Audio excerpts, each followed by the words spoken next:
Captain Veltar looked at the bright screen in front of her. Her 6 eyes moved quickly across the numbers and symbols. Something was wrong. Very wrong.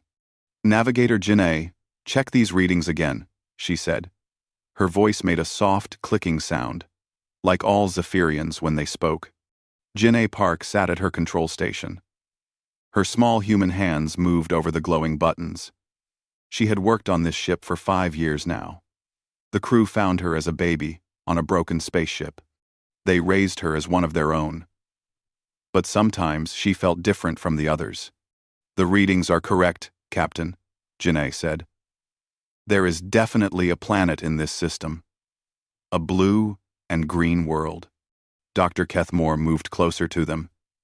His crystal body caught the light from the screens. He was made of living rock and crystal, like all his people.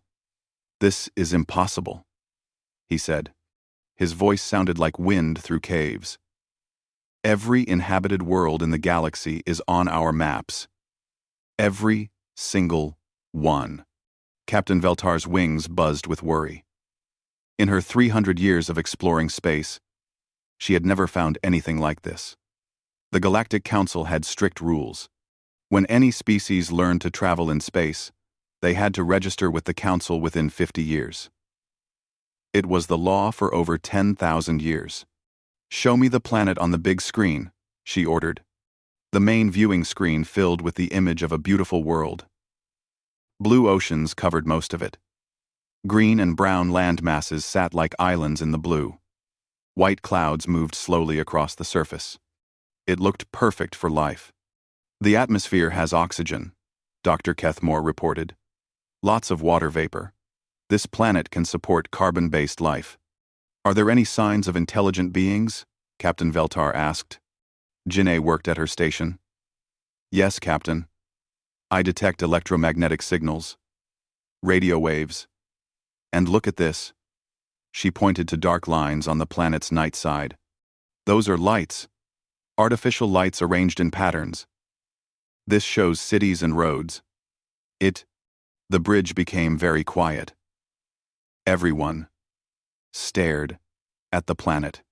But there are no spaceships, said Weapons Officer Zexka. His metal body hummed as he spoke. No space stations. No satellites that we can see. Captain Veltar felt confused. How could a species build cities but not learn space travel? Let's get closer, she decided. But keep our ship hidden. Use the stealth field. The whisper of stars moved toward the mysterious planet. As they got closer, Janae picked up more signals. Strange signals. Captain, you need to hear this, Janae said. She looked excited but also scared. Sounds filled the bridge. Voices speaking in different languages. Music with instruments they did not recognize. Something that sounded like stories being told. Dr. Kethmore tilted his crystal head. What is this? Why are they making these sounds? I think it's entertainment, Janae said quietly. They make sounds for pleasure, for joy.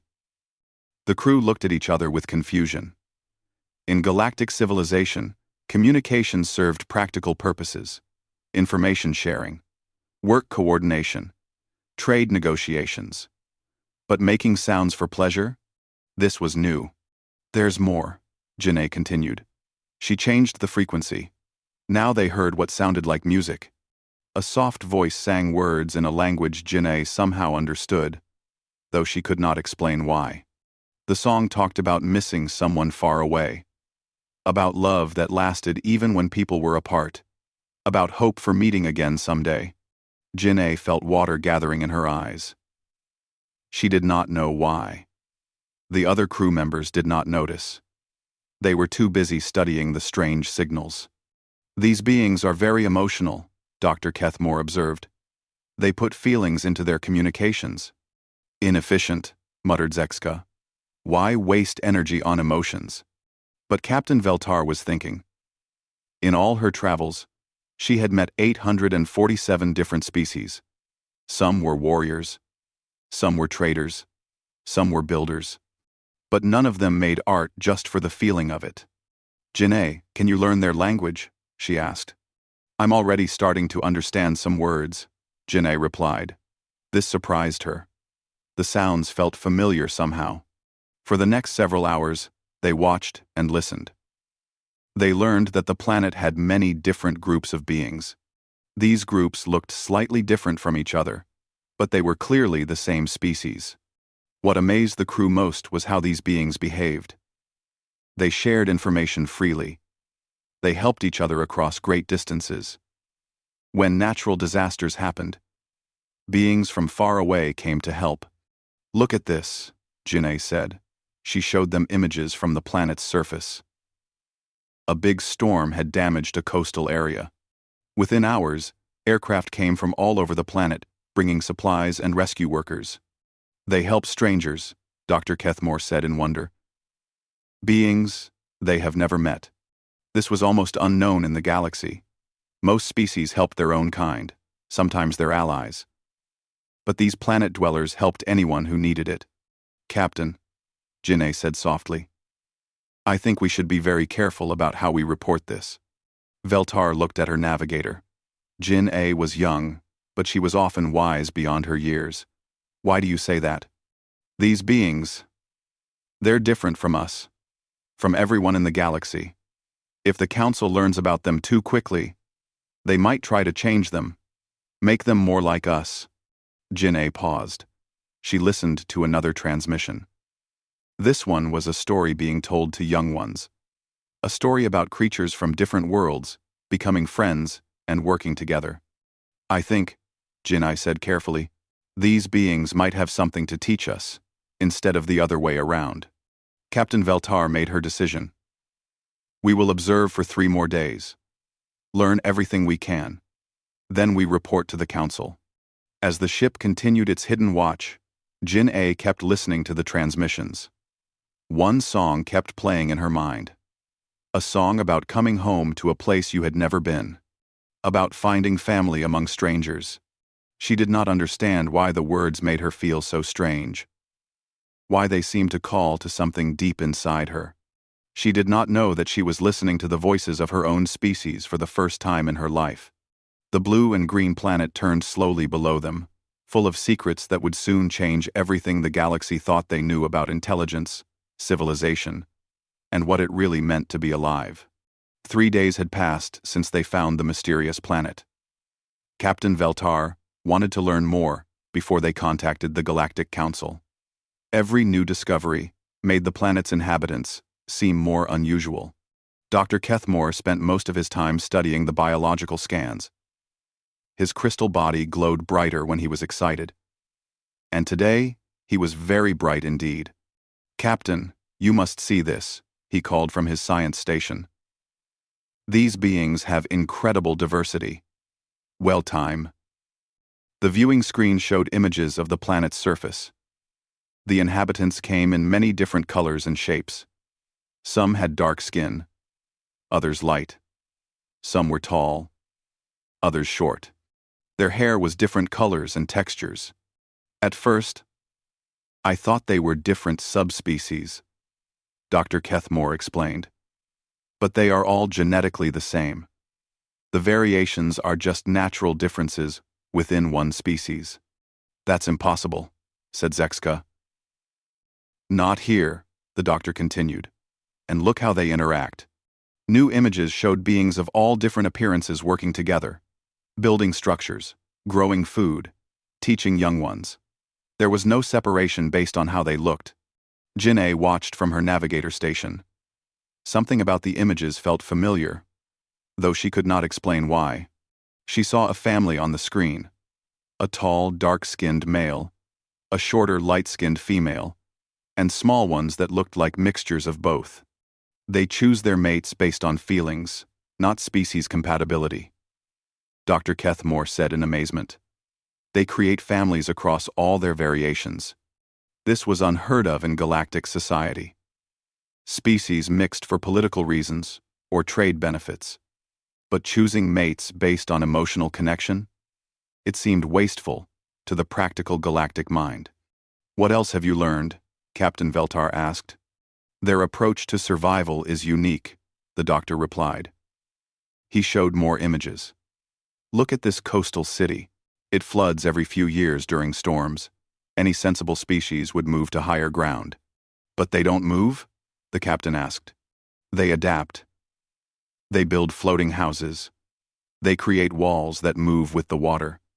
They turn the flooding into part of their lifestyle. Doctor. Kethmore's crystals chimed softly. They don't try to control nature. They learn to live with it. Janae found this interesting. She had heard stories of other species who terraformed entire planets to match their needs. But these beings seemed to change themselves instead of changing their world. Captain, Janae said, I've been monitoring their communications networks. They have something called art that serves no practical purpose. She showed examples on her screen. Paintings of landscapes, sculptures of figures, music that told no useful information. Why do they create these things? Captain Veltar asked. For beauty, Janae answered.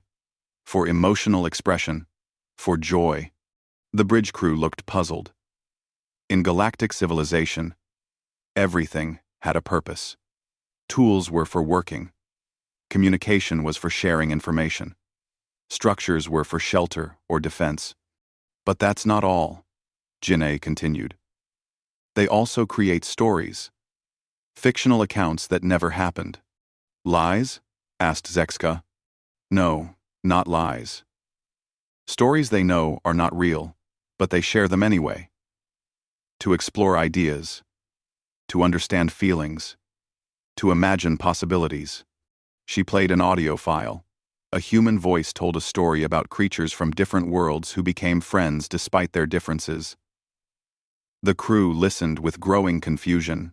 They imagined peaceful contact with alien species, Dr. Kethmore observed, even though they have never met any. It's like they're preparing, Janae said thoughtfully. Not for war or conquest. For friendship. Captain Veltar's wings fluttered. This was very different from how most species approach the idea of alien contact.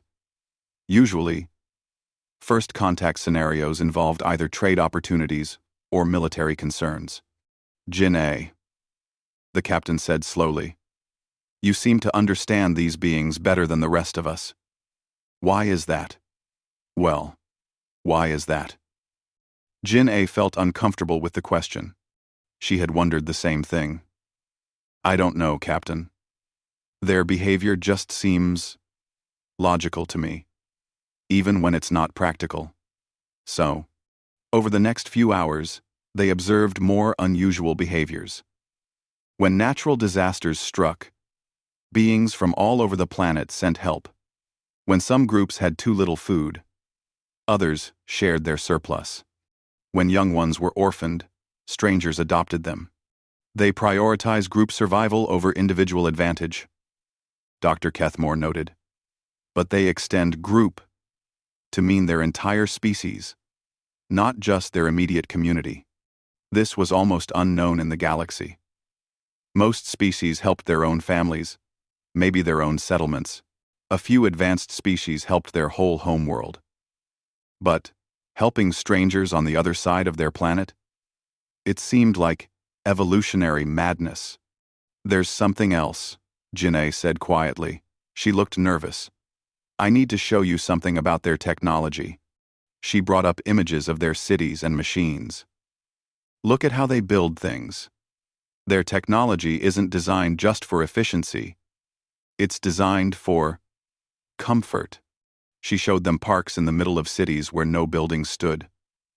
Machines designed to be pleasing to look at, not just functional. Transportation systems that took longer routes because the paths were more beautiful. They sacrifice efficiency for quality of life, she explained. That makes no sense, Zexka protested. Efficient technology leads to better survival. But they're not just trying to survive, Janae realized. They're trying to live well. Captain Veltar processed this information. Happiness as a goal? Most species sought safety, resources, territory, or power. But happiness seemed like a luxury that could be dangerous to pursue.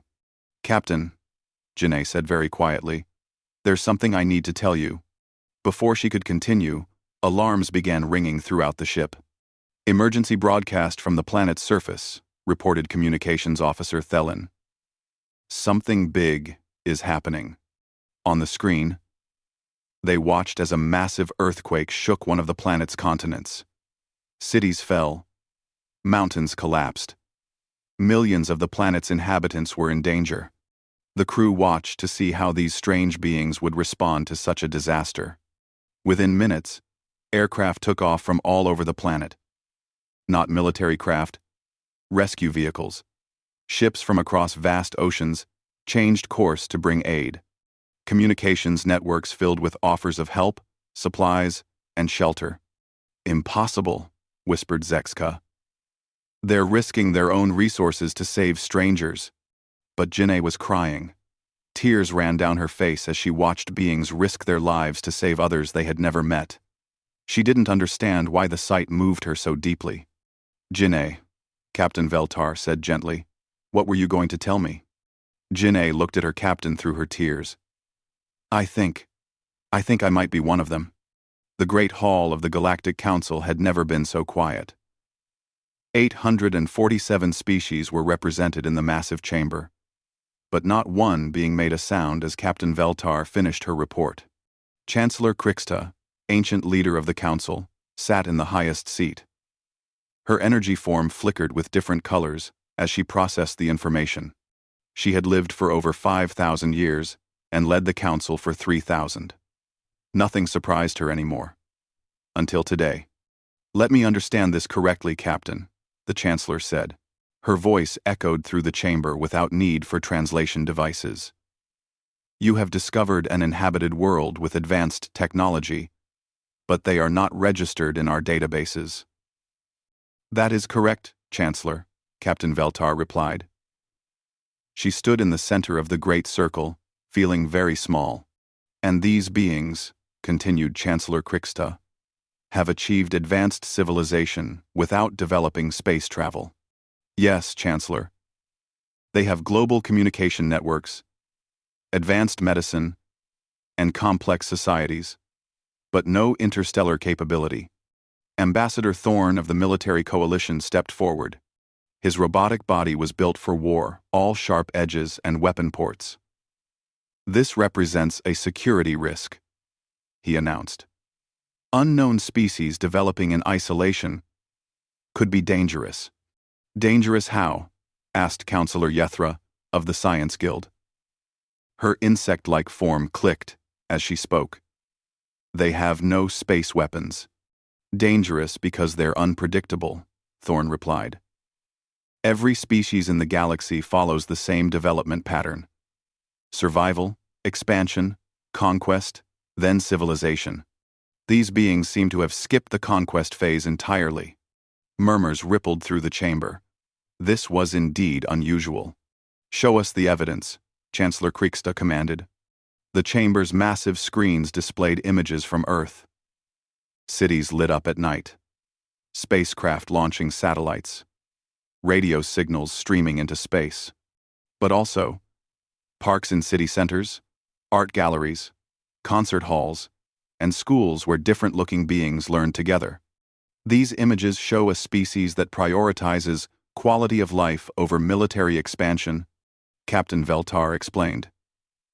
"They create beauty for its own sake.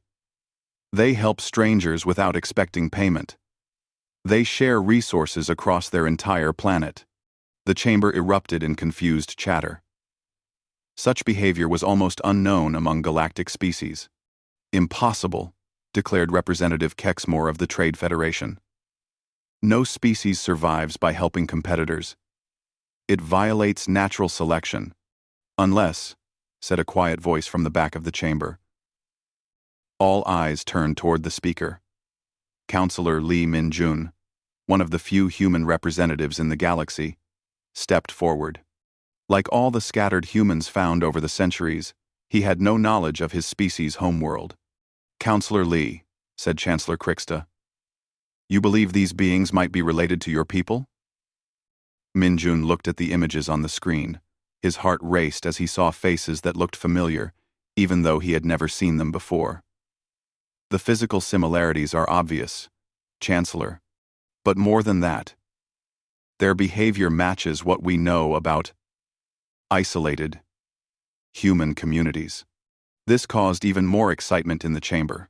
The scattered humans found throughout the galaxy were known for unusual traits. They often put group welfare ahead of personal gain. They formed emotional bonds across species lines. They created art and music that other species found strangely moving. If these are humans, Ambassador Thorne said darkly, then we have a serious problem. Humans in galactic society are already disruptive influences. They encourage impractical behaviors like charity and artistic expression. A whole planet of them could destabilize our entire system. Or improve it, said Dr. Yinthara of the Medical Alliance. Her crystalline form resonated with harmonious tones. Human medical personnel show remarkable dedication to healing. They often risk themselves to save patients of other species. Captain Veltar listened to the debate with growing concern. She had not mentioned Jinne's revelation yet. That information could change everything. Chancellor, she said, interrupting the arguments, there is more. The chamber fell silent again. My navigator, Jin-A Park, believes she is genetically related to these beings. She was found as an infant 20 years ago and raised aboard my ship. The silence stretched even longer now. Then, Counselor Lee Min-jun made a sound like a gasp. Jin-A Park, he repeated. Did you say Jin-A Park? Yes, Counselor. Do you know the name? Min-jun's hands shook as he accessed his personal files. On the main screen appeared an image. A family of 4 humans standing together. A man, a woman, and 2 small children. This is my family, Min-jun said, his voice breaking. Taken just before our colony ship was attacked by raiders 23 years ago. That little girl. That's my sister, Jin-A. The chamber erupted in chaos. Family connections across such distances and time were rare in the galaxy. But for it to happen now, during this discovery, seemed like more than coincidence. Bring Navigator Park to the chamber, Chancellor Krixta commanded. Within an hour, Jin-A stood in the Great Hall next to Captain Veltar. She looked up at thousands of alien beings, feeling very small and very afraid. But then she saw Min-jun step forward. Despite the years and the changes, something in his face looked familiar. Jin-A, he said softly, I never stopped hoping I would find you. You're my brother, she whispered, though she had no memory of him. I can feel it. They met in the center of the chamber and embraced. Thousands of beings watched as the human siblings held each other, crying tears of joy. This changes everything, Chancellor Krixta observed. If isolated humans develop such strong emotional bonds, and if these planet-bound humans show similar traits, then we must reconsider our approach to first contact. The question, said Ambassador Thorne, is whether we can afford to let them continue developing independently. Their emotional approach to problem-solving could be contagious.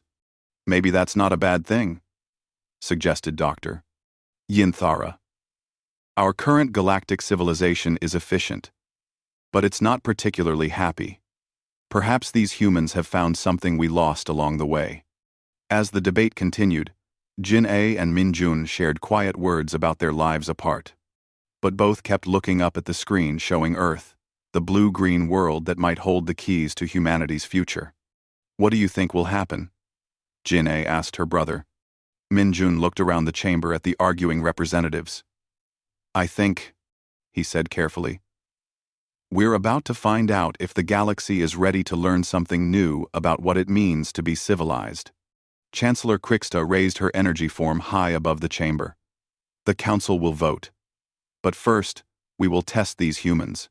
We must know if their apparent altruism is real, or simply a mask hiding more typical species motivations. And if it's real? Asked Captain Veltar. The Chancellor's colors shifted to deep, thoughtful blues. Then we may be witnessing the most important discovery in galactic history. The Galactic Council created the testing plan in just 2 days. It was the fastest decision they had made in centuries. Ambassador Thorn led the military faction, still convinced that humans would show their true aggressive nature when faced with alien contact. "We'll stage 3 scenarios," Thorn explained to the assembled fleet commanders. Each one designed to trigger typical species responses: competition for resources, territorial defense, and survival instinct. Chancellor Krixta watched the preparations from her energy chamber. "Remember, the goal is to observe, not to harm. These beings haven't developed space defenses. Any aggressive action from us could destroy them." Dr. Yinthara and her medical team stood ready to provide aid if the tests went wrong. Beside them, Jin-A and Min-Jun served as cultural interpreters, trying to predict how humans might react. "You must understand," Jin-A said to the assembled observers. "Humans don't think like other galactic species. They don't always choose the logical option." "That's exactly what we're testing," replied Ambassador Thorn. "Illogical species are dangerous species." The first test began 3 days later. A Galactic Council probe, disguised to look damaged, entered Earth's solar system. The probe sent distress signals on frequencies that Earth's radios could detect. Within hours, Earth's space agencies were tracking the object. Jin-A listened to their communications from the observation ship, translating for the Council representatives.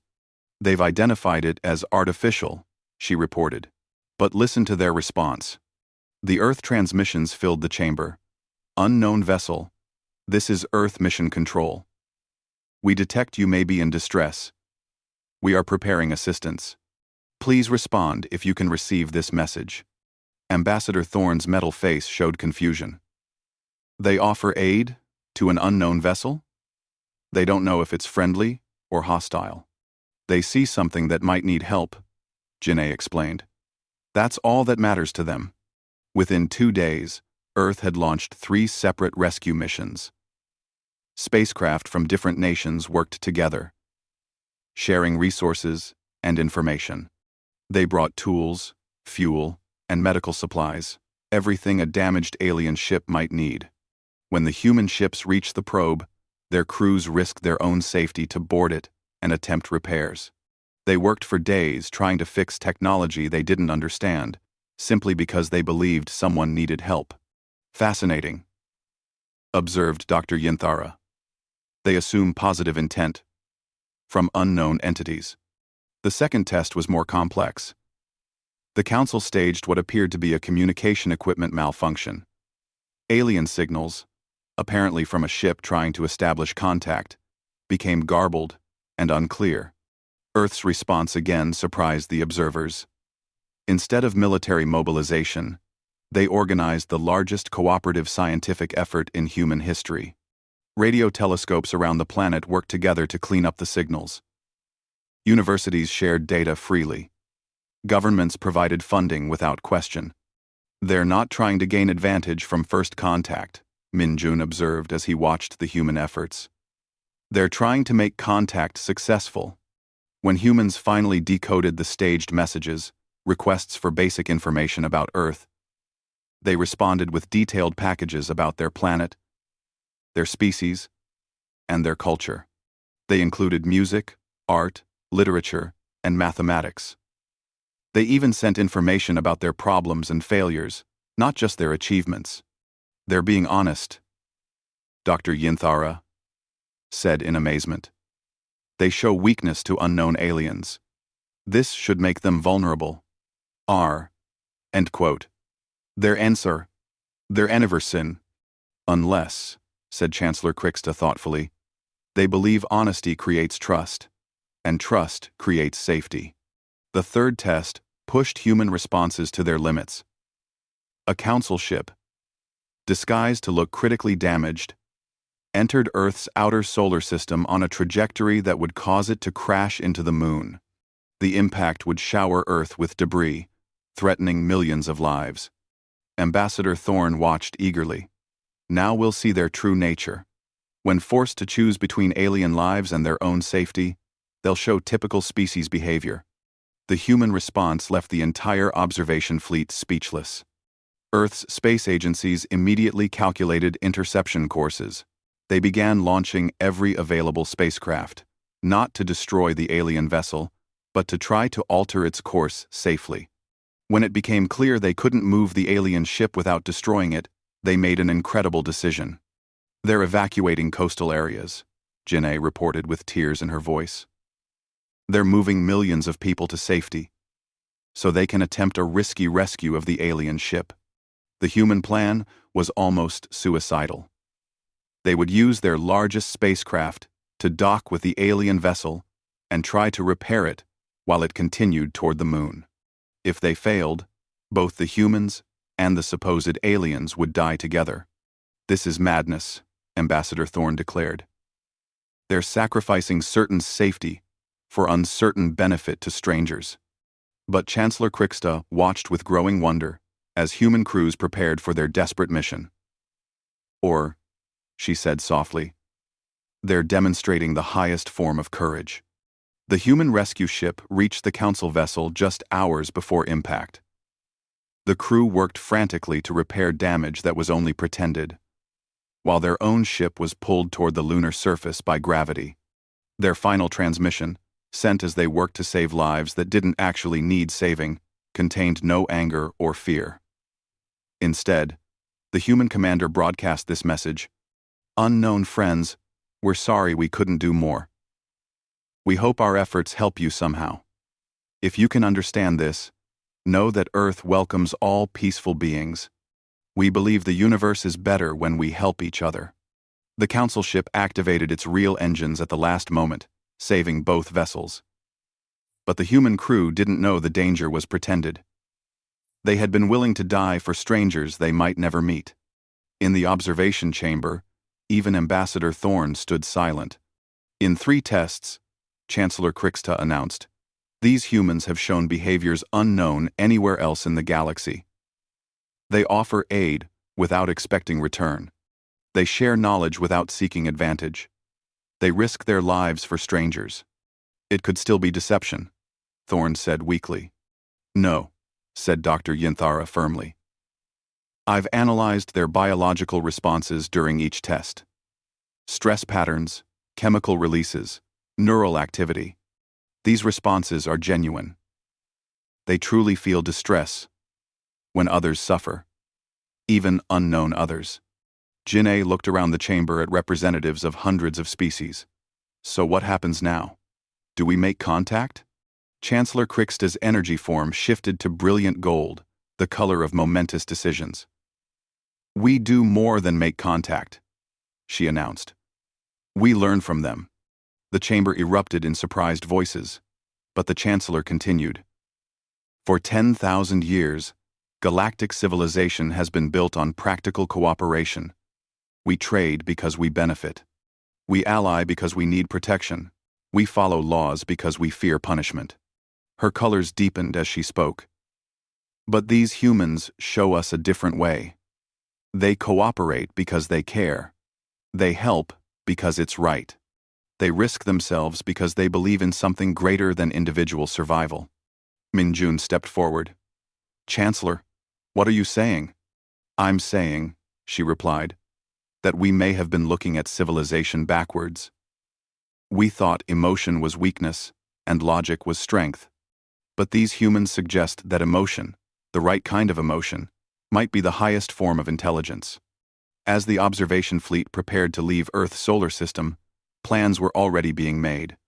Not for conquest or integration, but for something unprecedented in galactic history. A civilization willing to admit it had something to learn.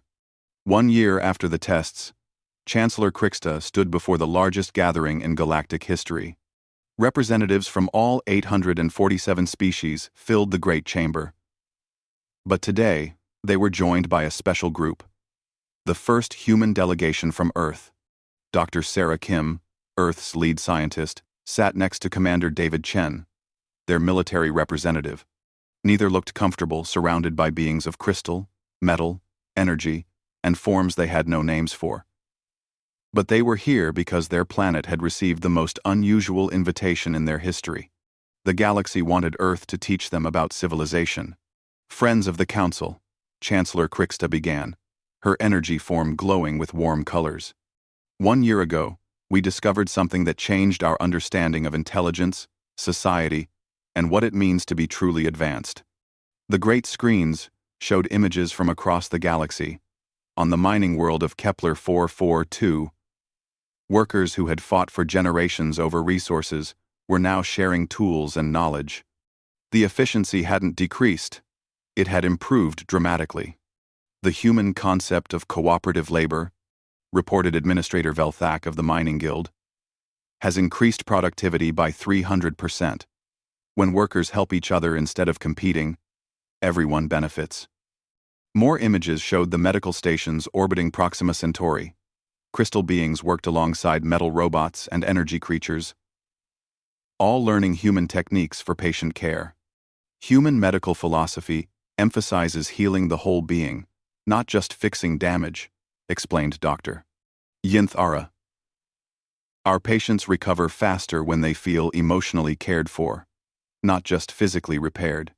Chancellor Krixta gestured toward Jin A, who now served as the galaxy's first cultural exchange ambassador. Beside her sat Min Jun, who had become Earth's primary liaison.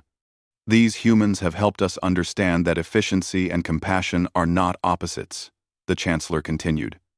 They strengthen each other. Ambassador Thorne, who had opposed human contact so strongly, stepped forward. His metal frame had been modified to look less threatening.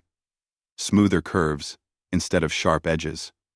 I was wrong about humans, he announced.